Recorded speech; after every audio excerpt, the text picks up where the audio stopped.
국민연금 기금이 2057년에 소진될 것이라는 전망과 함께 안정적인 재정 운용을 위한 국민연금 개편안이 나왔습니다. 민간 전문가들이 마련한 자문안인데요. 예상했던 대로 국민 반발이 상당합니다. 최종 정부안은 어떤 내용이 담길지도 궁금해지는데요. 자세한 내용은 취재기자와 함께 이야기 나눠보도록 하죠. 산업위부의 정희영 기자, 증권부의 이충우 기자 나와 있습니다. 먼저 정희영 기자와 함께 한번 얘기를 나눠보도록 할 텐데요. 사실 가장 많이 논란이 됐던 것이 소진 시점 아니겠습니까? 3차 때보다 3년이 앞당겨졌고, 근데 이거보다 더 앞당겨질 수 있다는 지적들도 나오더라고요. 그렇죠. 국민연금이 제대로 안정적으로 운영되고 있나 이걸 보기 위해서 5년마다 재정 추계를 하고 있는데요. 2013년 3차 재정 전망 때는 국민연금 기금 소진 시점이 2060년이었는데 이번에 2057년으로 3년 앞당겨졌습니다. 그 원인은 급속한 고령화와 저출산의 지속 그리고 저성장의 원인으로 꼽히는데요. 가장 중요한 게 고령화와 저출산입니다.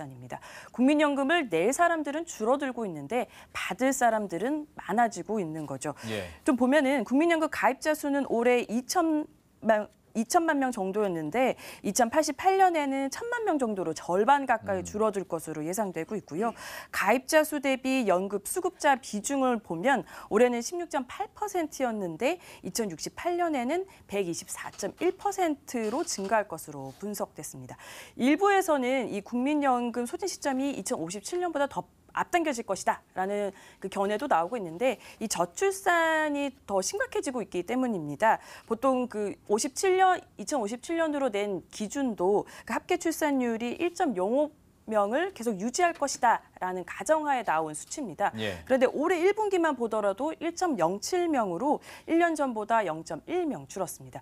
보통 상반기에 출산율이 높고 하반기에 좀 낮아지는 추세를 보면은 올해도 1.05명을 회복하지 못할 것이다라는 전망도 나오고 있습니다. 따라서 좀 더 기금 소진 시점이 당겨질 것이다라는 얘기도 나오고 있는 겁니다. 이번 개편안 내용 중에서도 또 한 가지가 소득 대체율에 대해서도 좀 궁금증이 많으실 것 같습니다. 아무래도 내가 받을 돈과 직접적으로 연관이 있는 것이기 때문에 소득 대체율을 40% 혹은 45%, 최대 공약은 50%까지 얘기 나오는 거 아니겠습니까? 여기에 대해서는 현재 분위기가 어떤가요? 그렇죠. 소득 대체율이라고 하면은 국민연금 기간 동안 내가 받는 소득 대비 앞으로 받게 될 연금액을 말하는 건데요. 일단 국민연금이 처음 도입됐을 때 소득 대체율은 70%였습니다. 그런데 1차, 3차 재정 계산을 거치면서 소득 대체율이 40%로 낮춰졌습니다. 올해는 45% 수준인데요. 2028년에는 40%까지 내리는 것으로 이렇게 설계돼 있는 겁니다. 그래서 일부에서는 이게 국민들이 노후를 보장할 수 있는 최후의 보루가 국민연금인데 이 기능을 제대로 할 수 있겠느냐라는 지적이 있습니다. 그래서 50%까지 높여야 된다라는 지적이 있고요. 특히 문재인 정부 들어서면서 문재인 대통령의 대선 공약이 국민연금 소득 대체율 50% 인상이었습니다. 그렇기 때문에 좀 노후 소득 보장을 하기 위해서라도 계속적으로 좀 높여야 된다라는 지적도 나오고 있는 겁니다.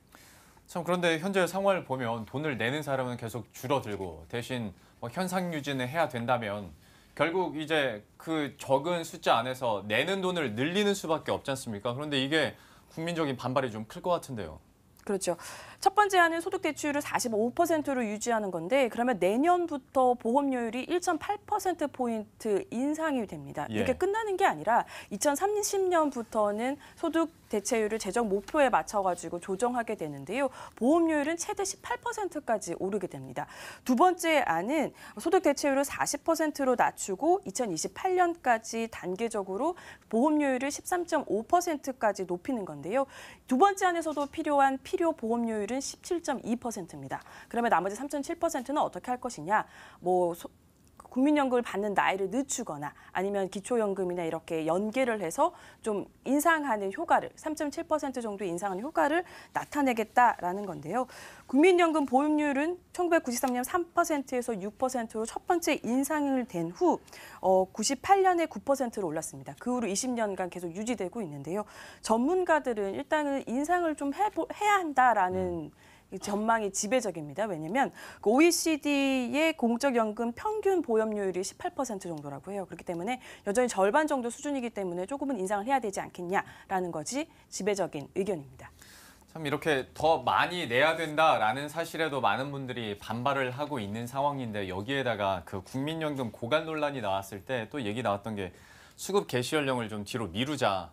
그렇게 되면 결과적으로 난 더 많이 내고 더 늦게까지 내는데 받는 기간은 더 줄어들 것 같은 느낌이 계속 들거든요. 이것도 반발이 좀 심하지 않습니까? 네, 앞에 설명드렸듯이 두 번째 안에서 이 수급 개시 연령을 늦추는 게 나왔습니다. 첫 번째 1단계에서는 13.5%로 보험료율을 올리고 나머지 필요한 3.7%를 수급 개시 연령을 늦추는 뭐 여러 가지 안을 해가지고 하겠다라는 건데요. 당초 정부 발표, 당초 이렇게 개편이 나올 것이다. 언론에 보도됐던 것은 68세였습니다. 예. 그런데 65세, 현재 65세에서 68세로 늘어나게 되는 거죠. 그런데 너무 국민 반발이 거세다 보니까 67세로 하향 조정을 한 겁니다. 일단 수급 개시 연령이 문제가 되는 이유를 살펴보면 퇴직 시기와 연금 수급 시기가 격차가 점점 벌어지고 있기 때문이에요. 예. 지금 국민연금 수급 연령은 62세입니다. 근데 정년 퇴직은 60세잖아요. 2년의 격차가 있는데 이게 점점 5년, 이번 개편안 대로 하면은 7년 가까이 늘어나기 때문에 이 소득 공백이 점점 커지게 되기 때문에 국민들이 우려하는 겁니다. 예. 자, 그런데 국민 입장에서는, 그러니까 바라보는 국민 입장에서는 황당한 것이 이 며칠 사이에 수급 개시 연령이 뭐 계속 바뀌고 여러 가지 의견들이 나오다 보니까 그만큼 좀 걱정이나 또 여기에서 탄생되는 루머들도 많아지는 것 같은데요. 국민연금 이런 개편 방안에 대해서 또 각계각층의 의견들은 어떤 게 나오는지도 궁금하네요. 그렇죠. 그 근로자 측에서는 일단 보험료 인상에 대해서는 강한 거부감을 나타내고 있습니다. 예. 한국경영자 총협회 같은 경우에서 설명을 하는 게 일단 재작년에 사용자가 부담한 국민연금 부담액은 40조 원에 달한다고 합니다. 이 보험료율이 2%포인트만 오르면 8조 원이 더 들어간다고 해요. 그렇기 예. 때문에 최대한 보험료율은 낮추되 그렇기 때문에 나중에 받게 될 연금액, 소득 대체율을 40% 이하로 낮추는 방안도 좀 고려해 봐야 된다라는 지적이 나왔고요. 반면 노동자 측에서는 소득 대체율은 지금 40%나 45%로는 부족하다. 50%까지 높여야 된다라는 얘기를 하고 있고요. 이 소득 대체율을 높임으로 인해서 국민의 신뢰를 회복한다면 나중에 그 보험료율 인상을 한다고 하더라도 좀 더 설득력 있게 다가갈 수 있을 것이다라고 지적을 하고 있습니다. 이후 좀 문제가 되고 있는 게 그 최근 국민연금 자체에 대한 불신이 커지면서 이 국민연금 지급 보장을 명문화해야 된다라는 지적도 있는데요. 예. 사실 이 부분에 대해서는 전문가들도 좀 의견이 나뉘는 것 같아요. 찬성하는 쪽은 일단 국민연금이 고갈된 후에 내가 연금을 받지 못한다라는 국민들의 불안이 커지고 있는 만큼 지금 포괄적으로나마 국민연금에 국가가 지급하는 내용을 담아야 된다라는 얘기가 있고요. 반대하는 쪽 입장에서는 지금 지급 보장을 명문화하면 지금 세대 가입자에 대한 불안감을 어느 정도 해소는 할 수 있지만 미래 세대에게 이게 불안을 떠넘기는 거기 때문에 조금 명문화하는 것은 조심스럽게 좀 접근해야 된다라는 주장이 있습니다. 다만 명문화 요구가 나온다는 것 자체가 국민들이 이 국민연금에 대해서 얼마나 불신하고 있는가에 대해서 좀 우리가 알 수 있을 것 같은데요. 그러면 이번에는 이충우 기자와 함께 이야기 이어가 보도록 하죠. 아무래도 상황이 이렇다 보니 돈을 더 받을 생각하지 말고 국민연금 측에서 수익률을 좀 높이는데 노력을 해라라는 말이 당연히 나오거든요. 여기 상황은 근데 또 녹록지가 않은 것 같아서요. 좀 분위기 전해주시죠. 예, 그렇습니다. 이미 쌓인 국민연금 적립금이 630조 원입니다. 예. 이 거대한 기금을 얼마나 잘 운용하느냐 이에 따라서 기금 고갈 시점이 늦어질 수 있지 않겠습니까? 예. 그래서 그 효과를 보면은 기금 운용 수익률을 목표보다 0.1%포인트만 올려도 기금 고갈 시점이 1년 늦춰진다고 합니다. 지금 예상되는 기금 고갈 시점이 2058년인데 운용을 잘한다면은 이제 0.1%포인트 올린다고 하면은 1년이 더 늦어진 2058년으로. 그러니까 원래 예상 소진 시점은 2057년인데 2058년으로 늦어질 수 있다는 것이죠. 예. 근데 현재 운용 상황을 보면은 녹록지가 않습니다. 지금 전체 올해 들어서 5월까지 기금 운용 수익률을 보면 1%에도 못 미치는 성과를 내고 있거든요. 0.49%를 기록을 하고 있는데요. 왜 이렇게 기금 운용 수익률이 안 좋냐 이렇게 따져보면 국내 주식 투자 성과가 무엇보다 안 좋습니다. 지금 국내 5월까지 올 들어서 국내 주식 운용 수익률은 마이너스 1.19%를 기록하고 있는데요. 더 심각하게 봐야 될 것이 기준인 코스피 벤치마크보다 더 성적표가 안 좋다는 겁니다. 그러니까 예. 벤치마크는 코스피보다 0.93%포인트 하회하는 수치를 기록하고 있는데요. 사실 지난해 시장이 좋을 때는 국내 주식 투자가 효자 노릇을 톡톡히 해왔습니다. 작년에는 25.88%의 수익률을 기록했고 이에 힘입어서 전체 수익률이 7.26%로 끌어올리는 데 큰 기여를 했는데요. 1년 만에 상황이 크게 바뀐 것이죠. 근데 이렇게 상황이 안 좋은데 보험료 인상 카드가 나오니까 민심은 들끓고 있는 거고요. 근데 이제 이런 불만을 잠재우려면 장기 성과는 그나마 괜찮다는 이런 여론이 형성이 돼야 되는데 이도 녹록지가 않거든요. 예. 그 매년 이제 기획재정부에서 외부 전문가한테 의뢰를 해서 기금운용 평가라는데 그 5년 수익률 평가조차 아주 미흡으로 평가가 됐습니다. 기금운용 평가단의 설명을 들어보면은 기금운용 원칙 중 안정성은 잘 유지되고 있지만 그 수익성 부분은 그렇지 않다는 거거든요. 그러니까 일정 수준의 위험을 감수하고라도 수익률을 높일 만한 유의미한 인센티브가 없는 것도 그 원인이다 이렇게 지적을 했습니다. 예. 해외 투자를 늘리고 있는 걸로 알고 있는데 그럼에도 불구하고 수익률이 계속 안 나온다는 것도 참 어찌 보면 신기한 것 같고요. 또 하나 좀 이유 중에 하나로 나오는 것이 기금운용본부장이 지금 1년째 부재 중이잖아요. 근데 이거 예. 가지고도 이야기가 많더라고요. 뭐 부재 중이어서 잘 안 나온다. 아니다. 있을 때도 잘 안 나왔다. 뭐 이런 얘기도 하고 네, 운용본부 그렇습니다. 실무자들도 좀 줄줄이 이탈을 하고 있다라는 것도 좀 근본적인 문제로 많이 꼽히던데 이쪽 상황은 또 어떤가요? 기금운용 본부 직원들 올 들어 퇴사한 기금운용 운용력이 16명이나 됩니다. 그러니까 16명이 올 들어서만 이제 퇴사를 한 건데 이게 올해 1차 기금운용 전문가 채용 때 20명을 뽑았거든요. 그러니까 뽑으면 나가고 이러니까 밑 빠진 독에 물 붓기라는 지적까지 나오고 있는 상황이고요. 예. 그 국회에 제출된 자료를 보면은 작년 상황은 더 심각합니다. 그러니까 지난해 기금운용본부 운용력 퇴직자가 27명인데 입사자 수가 26명이었으니까 퇴사한 운용력 수가 입사자를 더 뛰어넘은 셈이죠. 그러니까 왜 이런 현상이 있을까 짚어보면 아무래도 기금운용본부 자체 사기 저하 문제가 원인으로 지목이 되고 있거든요. 아까 말씀하셨듯이 기금운용본부장이 현재 1년 넘게 공석입니다. 그 지난해 7월에 임기 7달을 납두고 갑작스럽게 사퇴하는 후임자를 선임하지 못했는데 올 초에 이제 기금운용본부장 선임을 한 차례 추진하다가 무산이 됐거든요. 근데 내정설이 돌았던 인사가 최종 검증을 통과하지 못했는데 이 내정설이 돌았던 인사는 이제 청와대로부터 권유를 받았다 이렇게 폭로를 하는 해프닝도 한 차례 겪었습니다. 예. 그러니까 이게 기금운용본부 정치적 독립성 문제와 좀 연결이 되지 않습니까? 네. 아무래도 지난 정권 때 불거진 삼성물산 합병 사태 때 국민연금 기금운용본부장이 어떤 역할을 해서 전 기금운용본부장이 그 구속되는 홍역을 치르기도 했고요. 예.